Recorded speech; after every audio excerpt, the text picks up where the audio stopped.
എല്ലാവരും വിളിക്കും. എനിക്കിപ്പോൾ 20 വയസ്സായി.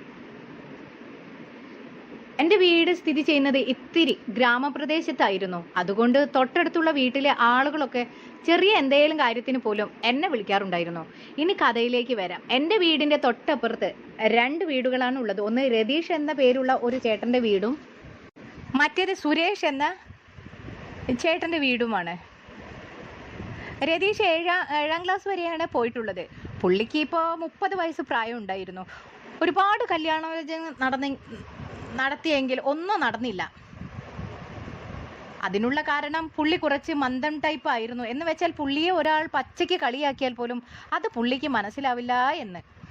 അങ്ങനെ ഒരുപാട് ആലോചനയ്ക്ക് ശേഷം ഒരു പെണ്ണ് കാണൽ കല്യാണം വരെ എത്തി. ഞങ്ങളുടെ നാട്ടിലൊക്കെ കല്യാണത്തിൻ്റെ തലേ ദിവസം പെണ്ണിൻ്റെ കല്യാണത്തിന് ഉടുക്കാനുള്ള സാരി കൊണ്ട് കൊടുക്കുന്ന ഒരു ചടങ്ങൊക്കെ. ചെക്കൻ്റെ കൂടെ പോകുന്നത് ചെക്കൻ്റെ കൂട്ടുകാരും പെങ്ങളും പിന്നെ അടുത്ത ബന്ധുക്കളുമാണ്. അങ്ങനെ ഞാൻ ആദ്യമായി രേവതിയെ കാണുന്നത്. രേവതിയാണ് നമ്മുടെ കഥയിലെ നായിക കേട്ടോ. അതായത് ഞാൻ പറഞ്ഞ ഈ കല്യാണ പെണ്ണ്. ഒരുപാട് ഹൈറ്റൊന്നും ഇല്ലാത്ത ഒരു ഇരുനിറമുള്ള ചരക്കൊന്നും പറയാൻ പറ്റാത്ത ഒരു പെണ്ണായിരുന്നു രേവതി എന്ന് രതീഷ് ചേട്ടൻ രേവതി ചേച്ചിക്ക് എന്നെ പരിചയപ്പെടുത്തി കൊടുത്തു. ഞങ്ങളെയൊക്കെ പരിചയപ്പെട്ടപ്പോൾ ചേച്ചിക്കും കൂടുതൽ സന്തോഷമായി. എനിക്കന്ന് ചേച്ചിയോട് അങ്ങനെ മോശമായിട്ടൊന്നും തന്നെ തോന്നിയിട്ടൊന്നുമില്ല കേട്ടോ. കല്യാണം കഴിഞ്ഞു തൊട്ടടുത്ത ദിവസം തൊട്ട് ചേച്ചി എന്നോടും എൻ്റെ വീട്ടിലുള്ളവരോടും നല്ല കമ്പനിയായിട്ടാണ് നിന്നത്. കല്യാണം ഉറപ്പിച്ചു കഴിഞ്ഞപ്പോൾ തന്നെ രതീഷ് ചേട്ടൻ ചേച്ചിക്കൊരു ഫോൺ വാങ്ങി കൊടുത്തിരുന്നു. ചേച്ചി കല്യാണ ശേഷം ഫോണിൽ എന്തെങ്കിലും ഡൗട്ട് ഉണ്ടെങ്കിൽ എന്നോടായിരുന്നു ചോദിച്ചിരുന്നത്. കാരണം ഞാൻ നേരത്തെ പറഞ്ഞല്ലോ രതീഷ് ചേട്ടൻ ഒരു ചെറിയ പൊട്ടനായിരുന്നു എന്ന്. പുള്ളിക്ക് അങ്ങനെയുള്ള കാര്യങ്ങളെക്കുറിച്ച് അറിവ് തീരെയില്ലായിരുന്നു. അങ്ങനെ ഒരു ദിവസം ചേച്ചി ഫോണിൽ എങ്ങനെയോ സൈലൻ്റ് ആക്കി. ചേച്ചിക്കാണെങ്കിൽ അത് മാറ്റാനും അറിയില്ല. അയ്യോ, ഒരു കാര്യം പറയാൻ മറന്നു. രതീഷ് ചേട്ടൻ മൈക്കാട് പണിക്കാരനായിരുന്നു. ഡെയിലി രാവിലെ പോയിട്ട് വൈകിട്ടാവും തിരിച്ചു വരുന്നത്.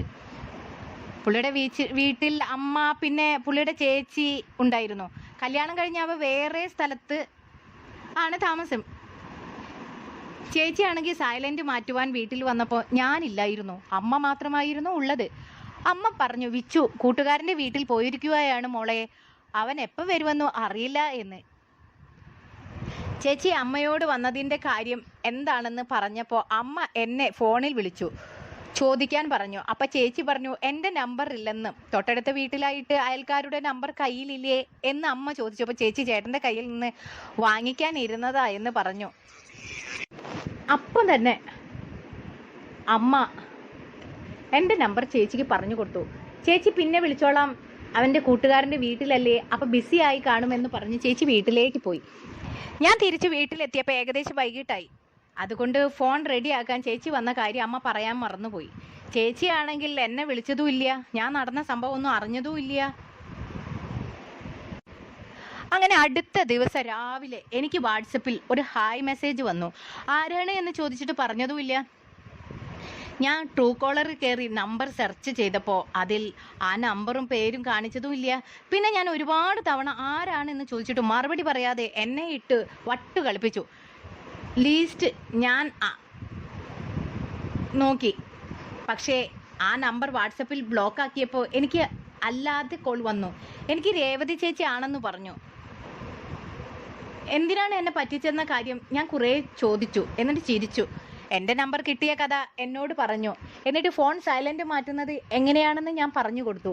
അത് സത്യത്തെ റിംഗ് ടോൺ ഇട്ടപ്പോൾ ബീപ്പ് പോലെ ഒരു ട്യൂൺ ആയിപ്പോയതായിരുന്നു. പിന്നീട് ഞങ്ങൾ നല്ലപോലെ ചാറ്റ് ചെയ്യാൻ തുടങ്ങി. ഞങ്ങളുടെ ചാറ്റിൽ ഒരിക്കൽ പോലും മോശമായിട്ട് ഒന്നും തന്നെ വന്നിരുന്നില്ല. അങ്ങനെ ഒരു ദിവസം ചേച്ചി എന്നോട് പറഞ്ഞു, നാളെ ചേച്ചിയുടെ വീട്ടിൽ പോവുകയാണ്, കുറച്ച് ഡേയ്സ് കഴിഞ്ഞാവും വരിക എന്ന്. അടുത്ത ദിവസം രാവിലെ ചേട്ടനും ചേച്ചിയും ചേച്ചിയുടെ വീട്ടിൽ പോകുന്നത് ഞാൻ കണ്ടു. എന്ന് ചേച്ചി എനിക്കൊരു കാര്യമായിട്ട് മെസ്സേജ് ഒന്നും അയച്ചതുമില്ല. പക്ഷെ രാത്രി ഒരു 10 മണിയായപ്പോൾ ഓയ് എന്നൊരു മെസ്സേജ് വന്നു. അപ്പം ഞാനും തിരിച്ച് മെസ്സേജ് അയച്ചു. ചേട്ടനും വീട്ടുകാരൊക്കെ എന്തിയേ എന്ന് ചോദിച്ചപ്പോൾ ചേട്ടൻ വൈകിട്ട് തന്നെ തിരിച്ചു പോയിരുന്നു എന്ന് പറഞ്ഞു. അതെന്താ എന്ന് ചോദിച്ചപ്പോൾ നാളെ പുള്ളിക്ക് വീടിൻ്റെ വാർപ്പുണ്ടെന്നാണ് ചേച്ചി പറഞ്ഞത്. പിന്നെ ഓരോ കാര്യങ്ങൾ പറഞ്ഞ് സമയം പോയത് അറിഞ്ഞില്ല. 11 മണിയായപ്പം ഞാൻ പോകുക എന്ന് പറഞ്ഞ് അപ്പോൾ ചേച്ചി കുറച്ച് നേരം കൂടി സംസാരിക്കുമോ, ചേച്ചിക്ക് ഉറക്കം വരുന്നില്ല എന്ന് പറഞ്ഞു. ഞാൻ അപ്പോൾ ചോദിച്ചു, ചേട്ടൻ ഫ്രീ അല്ലേ, പുള്ളിയെ വിളിച്ച് കുറച്ച് സല്ലപിച്ചൂടേ എന്ന്. രേവതി പറഞ്ഞു, വിച്ചു ചേട്ടൻ അങ്ങനെ റൊമാൻറ്റിക് ടൈപ്പ് അല്ലടാ, ഞാൻ മനസ്സിൽ ആഗ്രഹിച്ച ആളുടെ ഓപ്പോസിറ്റ് ആണ് ചേട്ടന്റെ സ്വഭാവം എന്ന്. ഞാൻ പറഞ്ഞു, അതൊക്കെ പയ്യെ മാറ്റി എടുത്താൽ മതി ചേച്ചി, ചേച്ചി തന്നെ മുൻകൈ എടുത്താൽ പുള്ളി സ്മാർട്ട് ആയിക്കൊള്ളും. രേവതി, എല്ലാ കാര്യത്തിലും ഞാൻ തന്നെ മുൻകൈ എടുക്കേണ്ട അവസ്ഥയെ വിച്ചു നിനക്ക് പറഞ്ഞാൽ മനസ്സിലാവില്ലേടാ. ഞാൻ പറഞ്ഞു, എന്ത് കാര്യമാ പറയുന്നത്, എനിക്ക് മനസ്സിലാവാത്ത കാര്യമാ, അതെന്താ? അത് നീ നാളെ ഒരിക്കൽ പെണ്ണ് കെട്ടുമ്പോൾ മനസ്സിലായിക്കൊള്ളും മോനെ. ഞാൻ, ഓ, അത് മനസ്സിലാക്കാൻ വേണ്ടി ഞാൻ നാളെ തന്നെ പെണ്ണ് കെട്ടാൻ പോവുക, എന്നോട് പറയാൻ പറ്റുന്ന കാര്യമാണെങ്കിൽ പറ. രേവതി ചോദിച്ചു, നിനക്ക് ലൈൻ വല്ലതും ഉണ്ടടാ? ഞാൻ, അതെന്താ, ലൈൻ ഉണ്ടെങ്കിൽ മാത്രമേ ഈ കാര്യം പറയാൻ പറ്റുള്ളൂ. എടാ പൊട്ടാ, അത് ഞാൻ എങ്ങനെയാ നിന്നോട് ഞാൻ പറയാ, ശരിയാവില്ല അത്. ചേച്ചി പറ, ഞാൻ ആരോട് പോയി പറയാൻ പോകുന്നില്ല. രേവതി പറഞ്ഞുടാ, അത് പിന്നെ ഞാൻ ആഗ്രഹിച്ച പോലെ ഒന്നും നടക്കില്ലടാ, ചേട്ടന്റെ ആ കാര്യത്തിലൊക്കെ വളരെ വീക്കാ. ഞാൻ ചോദിച്ചു, ഏത് കാര്യത്തിൽ? എടാ പൊട്ട, കിടക്കുമ്പോൾ ഉള്ള കാര്യത്തില്. ഓഹോ, അതാണോ? അതെന്താ, നിങ്ങൾ തമ്മിലൊന്നും നടന്നില്ലേ ഇതുവരെ? നടന്നോ, പക്ഷെ ഒരു പ്രശ്നം ഉണ്ടടാ. എന്ത് പ്രശ്നം? ചേട്ടൻ എന്നെ എങ്ങനെ സുഖിപ്പിക്കണമെന്ന് അറിയില്ല. പുള്ളി വന്ന് എന്തൊക്കെയോ കാട്ടിക്കൂട്ടും, എന്നിട്ട് പുള്ളിയുടെ